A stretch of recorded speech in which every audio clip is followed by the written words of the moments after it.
베드로의 부르심이라는 제목으로 하나님의 말씀을 전할 때 크신 은혜가 있기를 축원합니다. 아멘. 우리가 읽은 누가복음은요, 시몬 베드로를 비롯하여 안드레와 야고보와 요한 총 4명의 갈릴리 어부들을 제자로 부르시는 이야기인데요. 그 중에서 예수께서 유독 한 명, 시몬 베드로를 부르시는 이야기를 소개하고 있어요. 예수께서 4명 중에 유독 시몬 베드로의 부르심에 초점을 잡고 있는 것은 예수께서 그를 귀하게 쓰고자 하셨기 때문입니다. 맏형이 돼 그의 리더십은요, 다른 제자들에게도 적지 않은 영향을 줄 사람이었습니다. 우리는 이런 제자가 되어야 합니다. 예수님은 시몬을 처음 만나신 건 아니었습니다. 시몬 베드로 하다가 갑자기 시몬 이렇게 말하니까 어색할지 모르겠는데 원래 이름이 시몬이에요. 시몬을 처음 만나신 건 아니었습니다. 그럼 언제 처음 만나느냐? 요한복음 1장 42절에 안드레는 누구냐? 시몬의 동생이에요. 친동생 안드레가 예수를 따라가서 예수께 형 시몬을 처음 소개할 때가 첫 만남이었습니다. 소개시켜줬어요. 안드레가 형 시몬을 누구에게? 예수님께 소개시켜줬단 말이에요. 안드레는 사실 처음부터 예수님 제자가 아니라 그 전에 세례 요한의 제자였어요. 세례 요한이 예수를 보고서 하나님의 어린 양이로다 이제 이렇게 지칭했잖아요. 그러자 안드레는요, 스승 세례 요한을 떠나서 그때부터 예수님을 따라다니기 시작한 겁니다. 그리고 바로 형 시몬을 데려와서 예수께 소개했어요. 그래서 졸지에 이제 예수님께서는 시몬을 이제 만나게 된 거죠. 예수님께서 찾아가서 만나신 게 아니라 안드레가 데려온 거예요. 예수님한테 데려와서. 그러니까 딱 누가 한 명 더 데리고 오니까 많이 보내고 한 명 더 데리고 오니까 이제 별칭 하나 붙여주신 거야. 이렇게 말씀하셨습니다. 요한복음 1장 42절에 내가 요한의 아들 시몬이니 장차 게바라 하리라. 게바라 뭘까요? 일단 이제 사람의 별칭이나 이름을 지어준다는 것은 아무나 하는 게 아니잖아요. 못해도 이름을 지어주려면 부모님이나 뭐 조부모 좀 돼야 될 거 아니에요. 여기서 이제 게바란 별칭은 뭐냐? 아람어예요. 아람어는 이제 그 시리아. 그러니까 그 바로 전에 이제 그 식민지 생활을 했단 말이에요. 이스라엘이 그 시리아한테 식민지 생활을 했었어요. 그러다 보니까 그 시리아가 쓰던 언어가 아람어였단 말이죠. 그래서 이제 성경 여기 구약에 보면은 아람이라는 나라가 나와요. 그 아람어가 바로 지금의 시리아가 되겠습니다. 그 아람어로서 이제 대화란 말이 아람어로서 작은 바위란 뜻이란 말이에요. 작은 바위. 헬라어로는 베드로. 헬라어로 베드로가 됩니다. 그래서 누군가에게 이름을 지어준다? 그것은 이제 의미가 부여된 거예요. 그 존재에게. 너는 작은 바위야. 이렇게 이제 빌리는 거죠.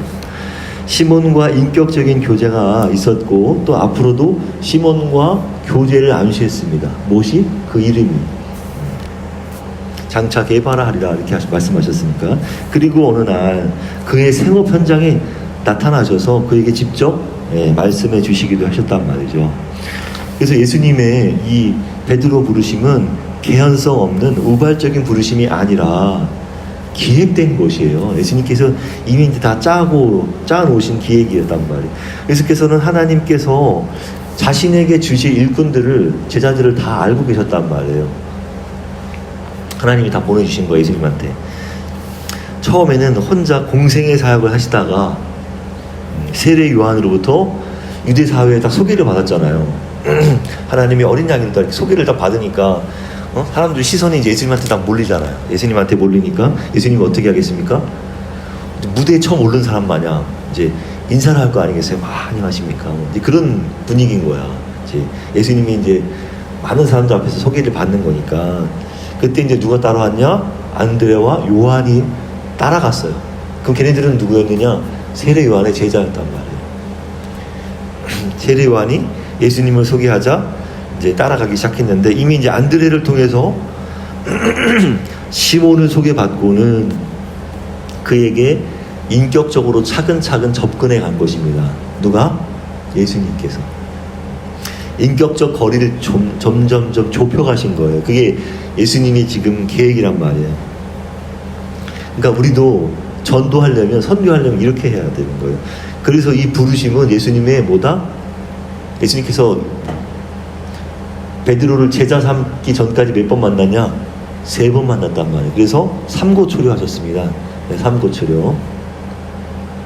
삼고초려 어디서 나온 말이죠? 삼국지에서 나온 말이다. 예. 그러니까 유비가 제갈량을 이렇게, 저거 하려고, 구화 삼으려고 3번이나 찾아간 것처럼 삼고초렸단 말이에요. 예수님의 의도적이고 계획적인 접근이었습니다. 그러나 시몬은 자신의 생업을 위해서 예수님과 거리를 두었습니다. 안드레처럼 벌써 이미 마음이 확 열려가지고 제자인 척 한 적이 안 했단 말이에요. 예수님께서는 사람마다 다른 접근 방식을 보여주셨어요.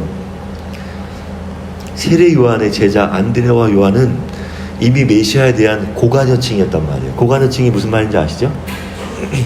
그 사안에 대해서 되게 높은 관여가 높은 사람들이었단 말이에요.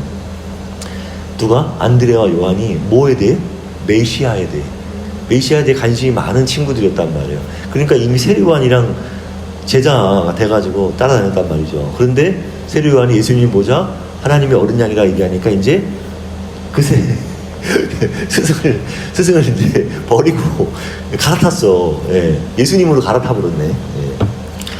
그래서 이제 근데 얘네들은 세례 요한의 안내를 따라서 예수께 따라올 자로 그냥 자동으로 따라올 자들을 알고 있었다면 시몬은 그런 사람이 아니란 말이에요.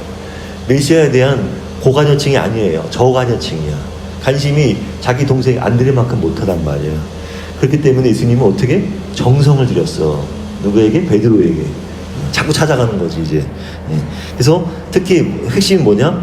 내가 누군지, 메시아가 누군지 베드로에게 알려줘야겠다. 그래서 이렇게 3번의 단계에 걸쳐서 작업을 하신 겁니다. 어느 날 무리가 예수의 말씀을 들으려고 몰려왔어요. 그리하여 예수는 일부러 게네사렛 해변가에 나가셨어요. 때는 아침 이른 시간이었습니다. 앞에는 설명이 없는데 뒷부분을 가면 알 수 있습니다. 그때 마침 게네사렛 호수에서 일을 마치고 들어온 배 2척이 있었단 말이에요. 그곳에 이제 예수님께서 딱 주목하신 거지. 그 중에서 예수께서 그중 한 배에 오르셨는데요. 바로 누구의 배? 시몬의 배였습니다. 예수께서는 이미 2번이나 시몬을 만난 적이 있었어요. 근데 앞에서 한번 만난 거 얘기했죠? 요한복음 1장 42절. 그렇다면 이거 3번째 만남인데 이게 그럼 2번째 만나면 어디 있을까? 2번째 만남은 며칠 전 시몬의 집에서였습니다. 예수께서는 시몬의 집에 들어가 중한 열병을 앓고 있는 시몬의 장모를 고쳐주셨어요. 보겠습니다. 여기 성경 말씀, 성경책 폈죠? 성경책 피면 이제 누가복음 바로 이제 5장 바로 전에 4장이니까 4장 38절 4장 38절과 39절을 우리 지연자매가 읽어보세요. 시작. 예수께서 일어나 회당에서 나가사 시몬의 집에 들어가시니 시몬의 장모가 중한 열병을 앓고 있는지라 사람들이 그를 위하여 예수께 구하니 예수께서 가까이 서서 열병을 꾸짖으신데 병이 떠나고 여자가 곧 일어나 그들에게 수종드리라. 네, 거기까지. 그러니까 이 지금 본문 읽어보니까 어떠셨어요? 시몬을 만난 거야. 그러니까 뭐 예수님께서 뭐 이거는 뭐 예수님께서 기획하신 게 아니잖아요. 마침 이제 시몬의 장모가 열병으로 누워 계신 거예요. 그러니까 이미 이제 베드로는 다른 제자들에 비해서 베드로는 이미 결혼을 했어요. 그리고 장모랑 같이 살고 있었어요. 근데 아프시니까 사람들이 이제 베드로를 위해서 베드로 이제 뭐 주위 지인들이 있을 거 아니에요. 그러니까 예수님한테 이제 부탁을 한 거지. 장모님이 아프신데 좀 고쳐주십시오. 그러니까 예수님께서 장모 집에 들어가셔가지고 고쳐주십니다. 그래서 그 말씀 우리가 읽었잖아요. 지금 누가복음 4장 38, 39절. 그런 일이 있고 난 며칠 후 예수께서는 아침 일찍 자신에게 이 몰려든 무리들에게 설교하시고자 고의로 어디로 나갔냐? 이 게네사렛 호숫가로 나가셨단 말이에요. 그리고 고의로 시몬의 배에 올랐습니다. 시몬은 예수께 잠시 배를 빌려드렸어요. 우리가 읽은 본문에 보면 여기 5장 3절에 보면 예수께서 한 배에 오르시니 그 배는 시몬의 배라 육지에서 조금덩이를 청하시고 앉으사 배에서 무리를 가르치시더니 이제 이렇게 말씀하고 있잖아요.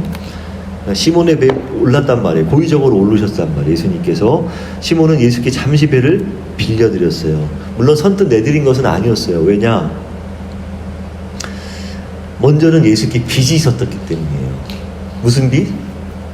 예수님께서 장모님을 고쳐주셨잖아. 이거 얼마나 귀한 일이에요. 그래서 그 고쳐주신 은혜에 대한 보답이었습니다.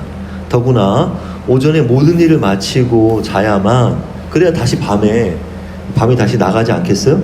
그러니까 낮과 밤이 바뀌어 있는 상황이에요. 왜 밤에 일을 하니까. 그래서 고기 잡으러 나올 수 있었기 때문에 밤에 나가서 잡아야 되기 때문에 도움을 드릴 수 있는 건 어느 때다? 지금 이때밖에 없다. 그래서 지금 도움을 이제 드리려고 한 거죠. 예수께서는 육지에서 배를 조금 떼기를 청하시고 배에서 앉아가지고 무리를 가르치셨어요. 앉으셨는지 서 계신지 모르겠지만 무리를 가르치셨습니다. 사실 이 배는 오늘 빈 배였어요.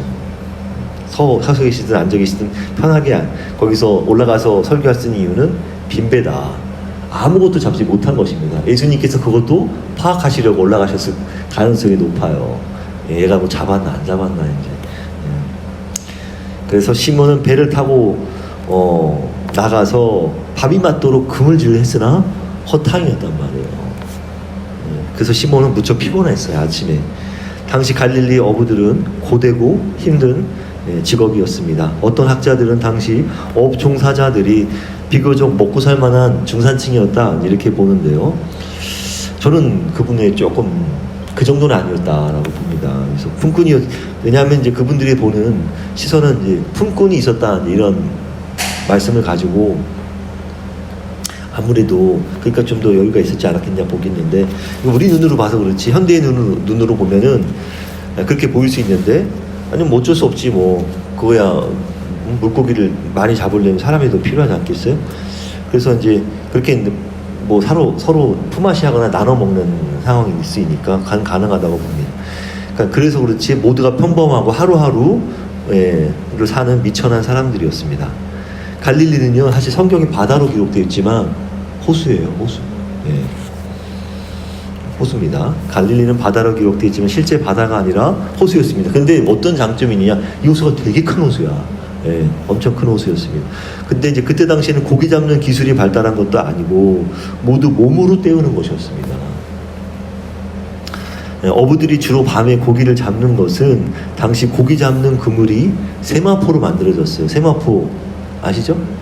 세마포가 아마섬유 지금 우리가 부르는 거 린넨 린넨 뭐 플렉스 플렉스란 말 더 많이 쓰잖아요. 플렉스 그런 옷이 다 거기 아마라고 하는 그 껍질 줄기에서 뽑아가지고 이제 직물을 만든 거예요. 그게 이제 모시, 삼배, 뭐 주트 이렇게 이제 종류가 세 종류라고 하는데 이런 것들로 이제 만들어졌기 때문에 아침에 해가 뜨면은 그물이 물속에서 훤히 보인단 말이에요. 그러니 어떻게 물고기가 거기 들어가겠어?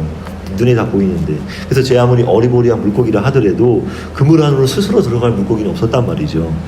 그래서 물고기에서도 보이지 않는 투명한 그물은 언제가 돼서 만들어졌는지 아세요? 1950년대가 돼서 무려 이제 1950년이라고 하는 이때는 이제 그 대략 1세기 시대였잖아요. 그러니까 뭐 이 연도차가 얼마나 많은 거의 1900년 다 할 정도로 많이 나는 때였잖아요. 그러니까 이게 눈에 보이니까 어떻게 방법이 없는 거예요. 그래서 어부들은 올빼미형 인간이 될 수밖에 없는 거예요. 밤에 호수에 나가서 그물을 던져야 했던 것이죠. 이들은 주로 깜깜한 밤 10시부터 새벽 해가 뜨기 전에 한 4, 5시까지 물고기를 잡았어요. 당시에는 요즘처럼 배가 무슨 엔진이 달린 거? 엔진이 어디 있어? 그 당시 다 이제 배를 노를 저어가지고 힘으로 노를 저어가서 이제 다녔겠죠. 그러니까 아마 베드로는 좀 몸이 좀 우락부락 하지 않았을까. 그러니까 이제 어부들이 이제 몇 명이 있으니까 걔네들은 몸이 좀 이랬을 거예요. 좀 터프했을 거예요. 그래서 이제 그 고기가 몰려 있는 호수 중앙까지 힘겹게 직접 노를 저어서 가야만 했던 것이죠. 물론 겨울이면 비를 쫄딱 맞아야 했고, 왜냐하면 이제 얘네는 겨울엔 비가 많이 와요.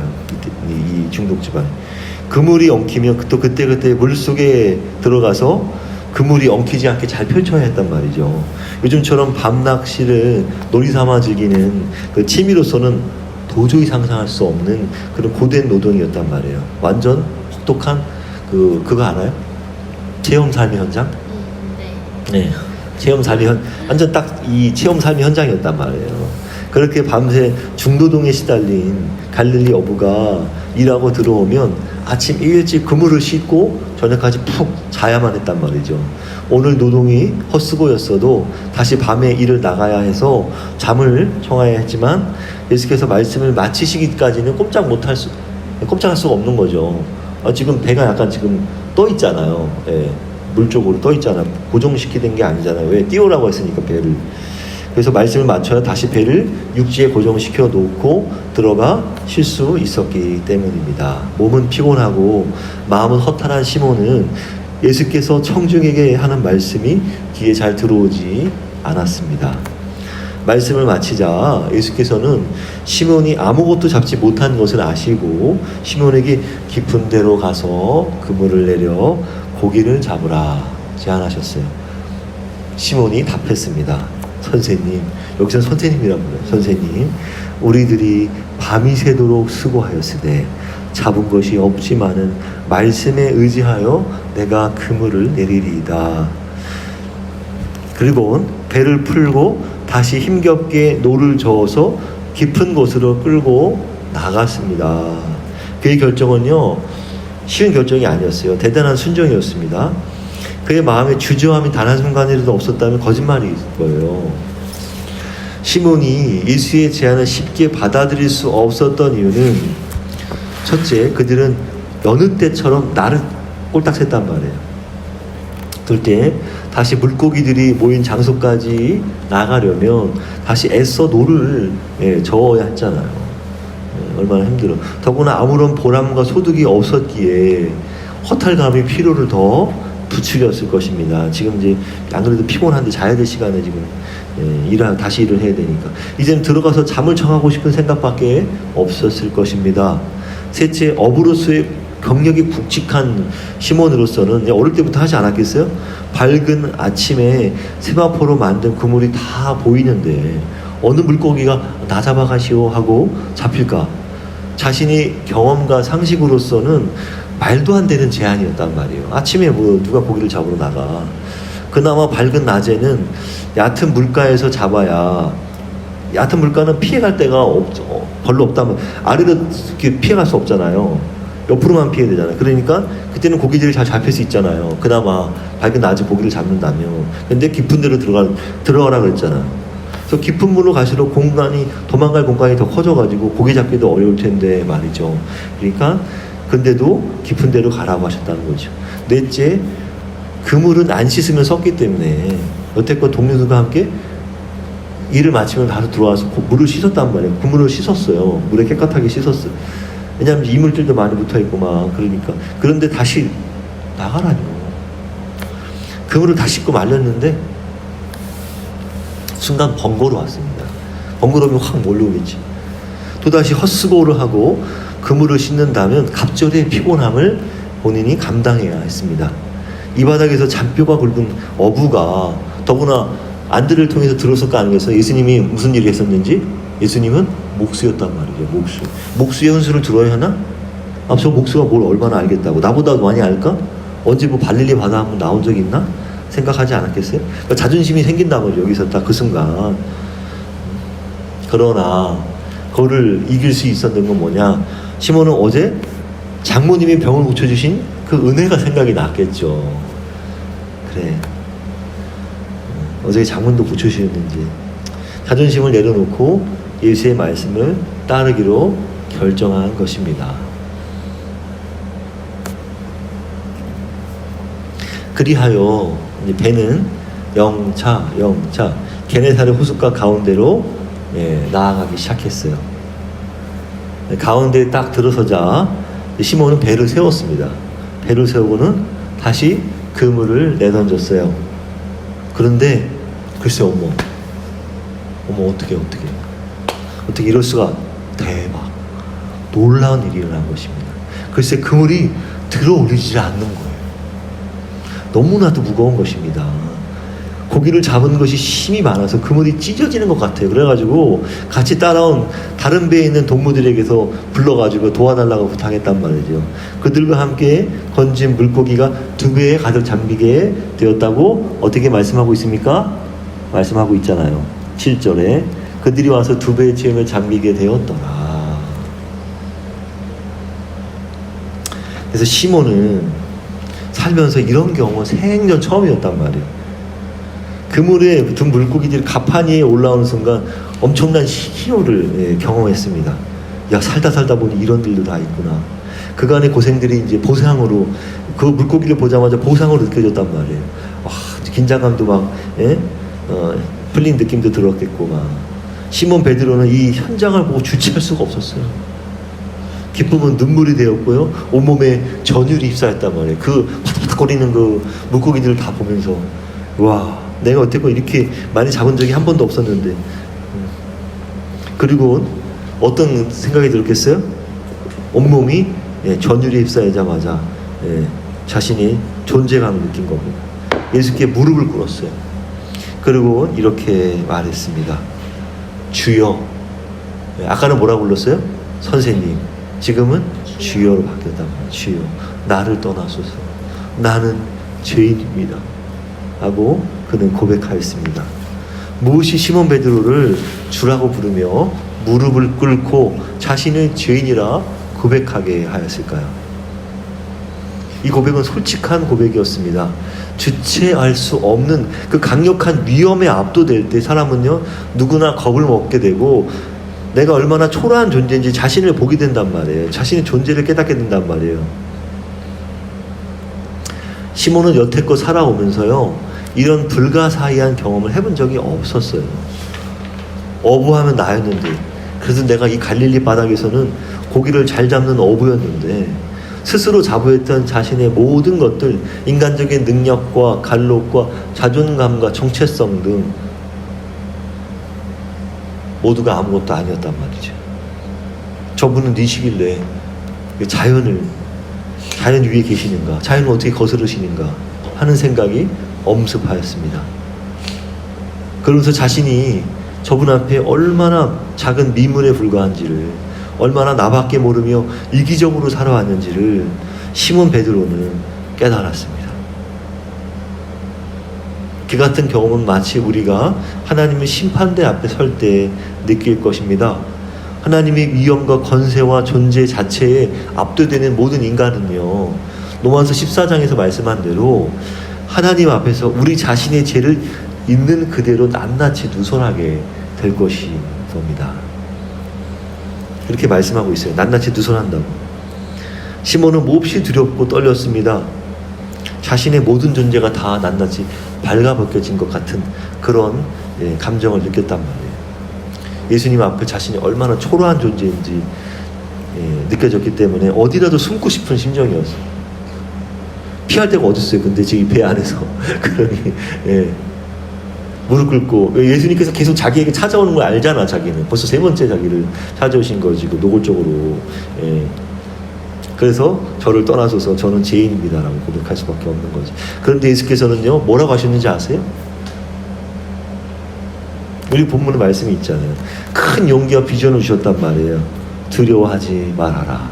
이제부터 너는 사람을 낳게 될 것이다.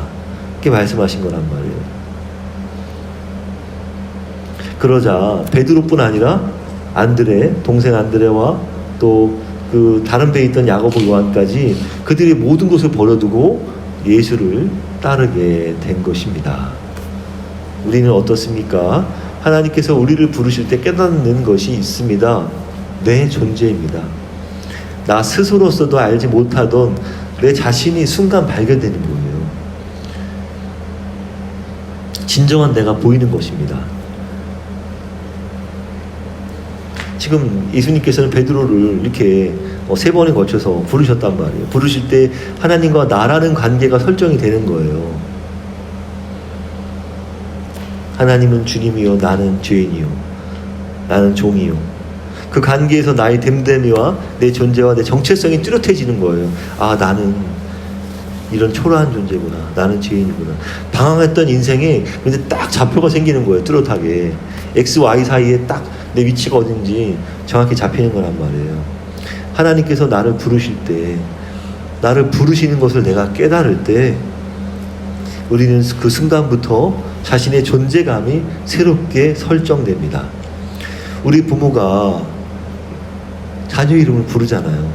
자녀는 자신의 이름을 통해서 자신을 알고 부모와 자신 간의 관계를 또 인지하게 된단 말이에요. 아, 저분이 내 부모구나. 나는 저분의 딸이구나, 아들이구나.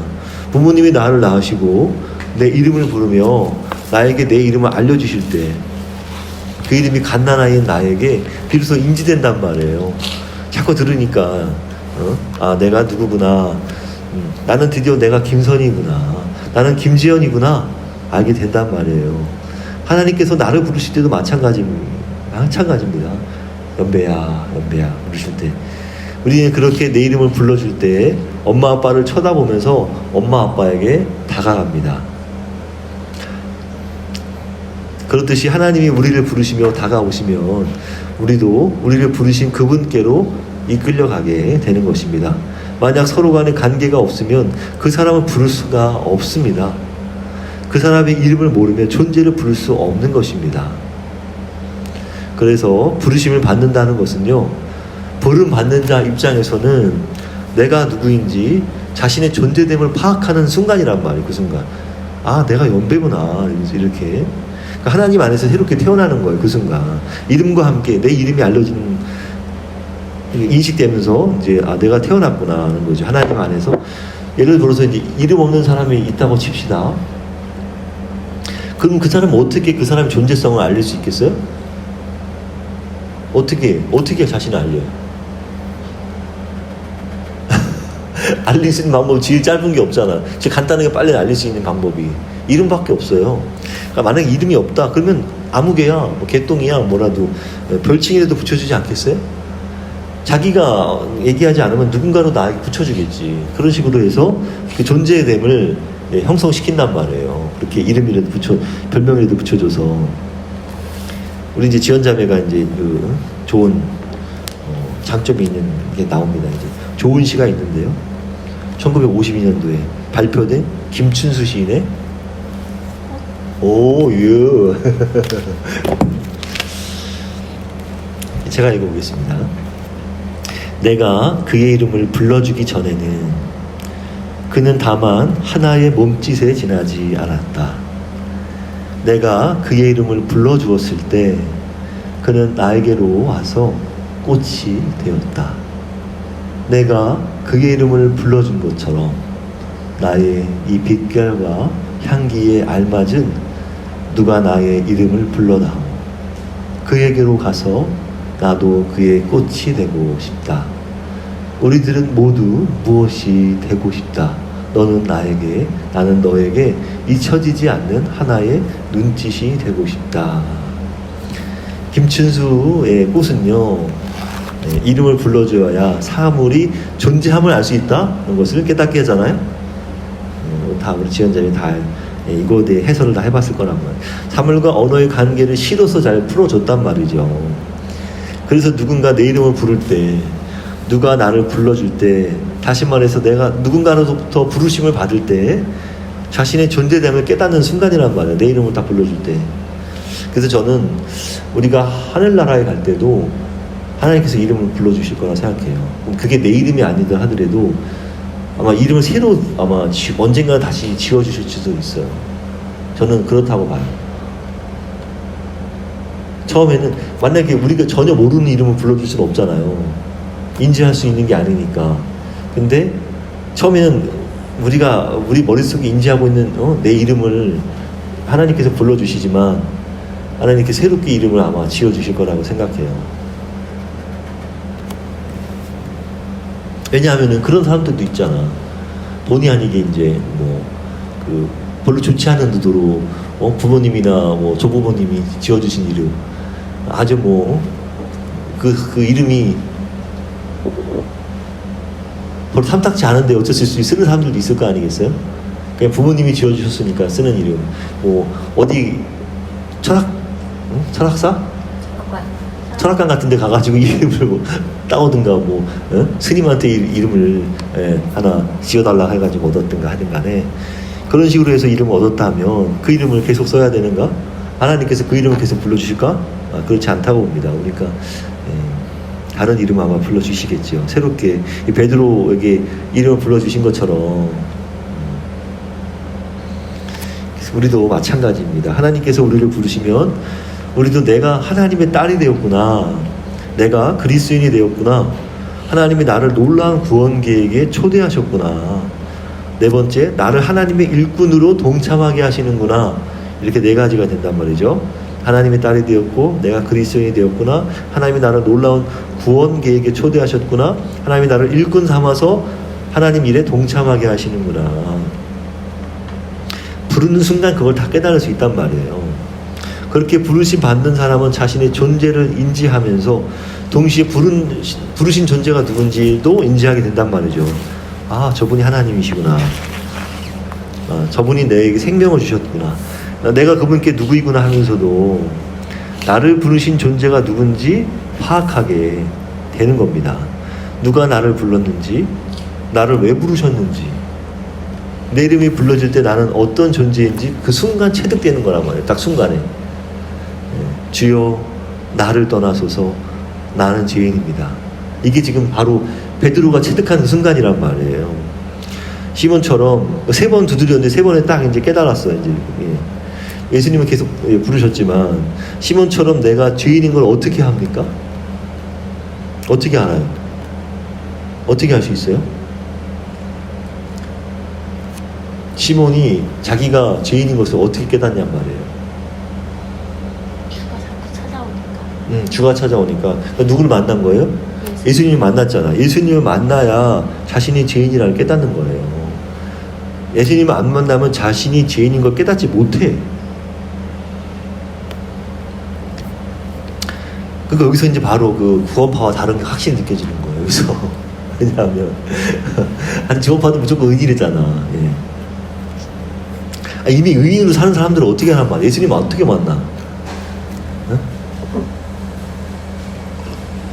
자기가 도덕적으로나 뭐든지 우월하다고 보는 사람이 있는데 자신이 의인이라고 인식하고 있는데 어떻게 또 다른 누군가를 만나서 내가 의인입니다라는 얘기 듣겠냔 말이에요. 들을 이유가 없잖아. 그렇지 않겠어요? 지연자매님? 네. 한번 죄인인 걸 거쳐야 되잖아. 네? 그분들 논리 따른다 하더라도. 그러니까 예수님을 만나는 순간은 느낄 수 있는 건 죄인인 거예요. 의인인 게 아니라. 그래서 예수님께서 뭐라고 말씀하셨냐면 그 5장에, 이 같은 5장이에요. 같은 5장에 무엇이 있느냐. 32절. 우리 지난주에 32절 읽어주세요. 5장 32절.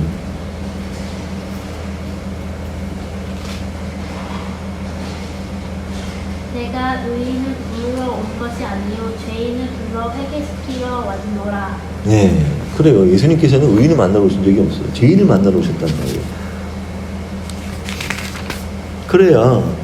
그래야 이렇게 자신이 회개하고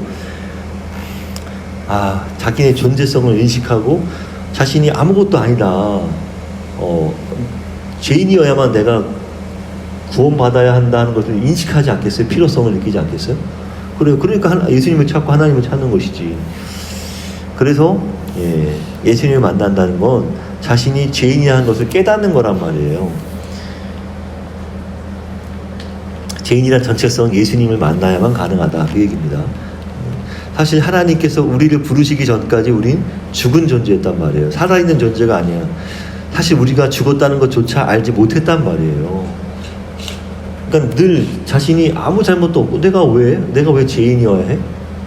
내가 왜 나에게 예수님이 왜 필요해? 그런 사람들에게 구원받게 할 방법이 없잖아요. 그렇잖아요.